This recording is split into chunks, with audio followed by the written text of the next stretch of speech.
ओम नमः शिवाय। आप सभी को नाग पंचमी की बहुत बहुत शुभकामनाएं। जो सर्प ब्रह्मलोक में और शेष नाग के साथ पुरोहित के रूप में हैं, उन सभी सर्पों को हमारी पूर्ण श्रद्धा भावना के साथ नमस्कार है। ओम नमः शिवाय। जय श्री नाग देवता। हमारे हिंदू धर्म में नाग पंचमी को एक बहुत ही शुभ दिन माना जाता है और यह दिन विशेष रूप से सांपों की पूजा करने के लिए होता है। सांपों को विशेषतः उनके विष के कारण बहुत ही शक्तिशाली माना जाता है और उन्हें देवता का दर्जा दिया गया है।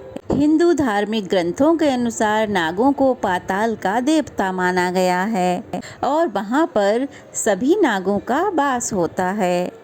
मान्यता ये है कि नाग पंचमी के दिन नागों की पूजा करने से काल सर्प दोष दूर हो जाता है। इसके साथ ही सांपों का भय भी दूर हो जाता है। इसके अलावा इस दिन सभी लोग नागराज वासुकी की पूजा करते हैं, जो भगवान शिव के गले में लिपटे रहते हैं। कुछ लोग मां मनसा देवी की पूजा भी करते हैं, जो वासुकी की बहन और भगवान शिव की पुत्री मानी जाती हैं। आज के वीडियो में हम जानेंगे कि साल 2025 में नाग पंचमी का त्यौहार कब मनाया जाएगा। तो इस बार साल 2025 में सावन मास के शुक्ल पक्ष की पंचमी तिथि प्रारंभ होगी। 28 जुलाई दिन सोमवार को रात 11:25 से प्रारंभ होगी और पंचमी तिथि समाप्त होगी 29 जुलाई मंगलवार मध्य रात्रि 12:46 पर। इसके बाद में षष्ठी तिथि प्रारंभ हो जाएगी, क्योंकि 29 जुलाई मंगलवार को पूरा दिन ही पंचमी तिथि प्राप्त हो रही है। तो इसलिए इस बार 29 जुलाई मंगलवार को ही नाग पंचमी का पर्व मनाया जाएगा।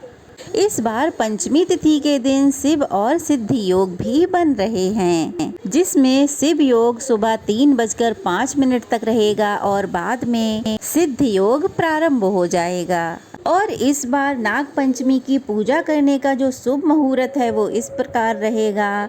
सुबह 5:41 से लेकर 8:23 तक। नाग पंचमी की पूजा का जो दूसरा मुहूर्त है वो रहेगा दोपहर 12:27 से लेकर 2:09 तक। और पूजा करने का तीसरा मुहूर्त रहेगा दोपहर 3:51 से लेकर शाम के 5:32 तक। तो इन शुभ मुहूर्तों में आप सब नाग पंचमी की शिव जी की पूजा अर्चना पूरे विधि विधान के साथ कर सकते हैं। नाग पंचमी की पूजा करने के लिए आपको भोलेनाथ का शिवलिंग का जलाभिषेक जरूर करना चाहिए। ऐसा करने से भगवान भोलेनाथ प्रसन्न होते हैं। नाग पंचमी के दिन से माथे पर चंदन का तिलक लगाना प्रारंभ करिए। अगर आप ऐसा करते हैं तो यह उपाय आपको पितृदोष से मुक्ति दिला सकता है। नाग पंचमी के दिन अष्ट नागों की पूजा करनी चाहिए, जिसमें आनंद, बासुकी, पद्म, तक्षक, कुलीर, करकट और शंख ये अष्ट नाग हैं। चतुर्थी के दिन एक समय भोजन करें और पंचमी के दिन पूरा दिन उपवास रखकर शाम को भोजन करना चाहिए। पूजा करने के लिए नागों का चित्र बनाएं या फिर मिट्टी के नाग बनाकर उन्हें चौकी पर विराजमान करें। उसके बाद हल्दी, रोली, पुष्प, अक्षत आदि अर्पित करके नाग देवताओं का पूजन करना चाहिए।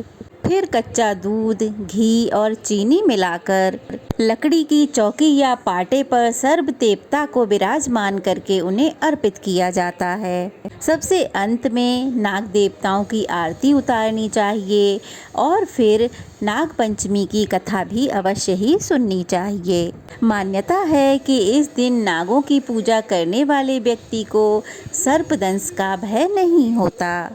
और इसके अलावा घर के प्रवेश द्वार पर नागों के चित्र बनाने की भी परंपरा है। मान्यता ऐसी है कि ऐसा करने से वह घर नागों की कृपा से सुरक्षित रहता है। कोई भी व्रत या पूजन जब हम करते हैं तो बिना दान के वह अधूरा माना जाता है। इसलिए नाग पंचमी का विशेष फल प्राप्त करने के लिए, पुण्य फल प्राप्त करने के लिए इस दिन आपको दूध या दही का दान जरूर करना चाहिए। इसके अलावा निर्धनों की सहायता करनी चाहिए, उन्हें दान देना चाहिए। अगर आपको कोई सपेरा मिल जाए तो उसको खाली हाथ नहीं लौटाना चाहिए। इस दिन उसे भी कुछ न कुछ अवश्य ही देना चाहिए। और नाग पंचमी की पूजा अर्चना पूरे विधि विधान से आप सबको करनी चाहिए। इससे नागों की कृपा हम सब पर बनी रहेगी। तो ये थी आज की वीडियो। कैसी लगी कमेंट बॉक्स में बताइएगा। अच्छी लगी हो तो वीडियो को लाइक करके शेयर करें और नए हैं तो चैनल को सब्सक्राइब करें। ओम नमः शिवाय।